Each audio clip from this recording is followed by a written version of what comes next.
Hi, I'm Craig from Orchan Consulting Asia. Today's topic is going to talk about how things have changed in the media industry over the last 20 or so years, just to give a little bit of perspective about the landscape that we face now and how it differed before. If we go back to Y2K or the year 2000, we had a scenario where the traditional news media were our trusted guardians of truth.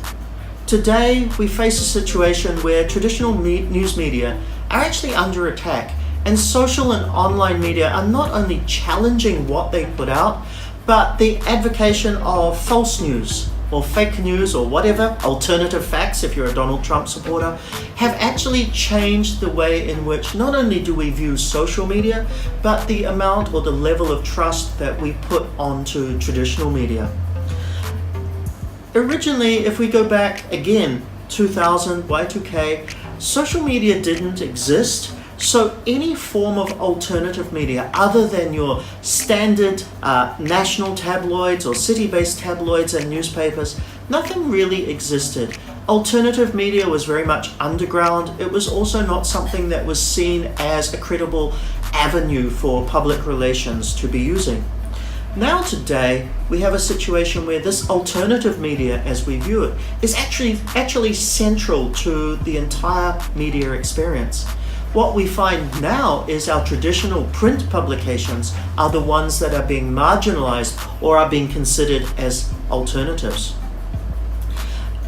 Today also, we tend to have far less gatekeepers. Getting something in the news today, getting something published today is relatively simple. But going back, even as far as 10 years ago, there were much stronger gatekeepers controlling our access to the people who share and disseminate our news and our information to us. More so if you're a brand trying to get your story out there, the gatekeepers were very rigid in what they were doing. When I was younger and when my career started, journalism was very much fact-based. You would get told what happened, when it happened, how it happened. Five W's and an H, if I remember correctly. Today it is very opinion-based. Take a look at your social media feed for all of the major newspapers. Even though there is an article there, it is also a journalistic opinion that comes with it. So sometimes you actually see the opinion before you see any facts that you've got. This gives us an opportunity to review how we look at our news, but it also means that sometimes, because we see an opinion before we see a true story, the opinion shapes how we want to perceive it or how we are going to view it. Currently, content creation is a massive thing.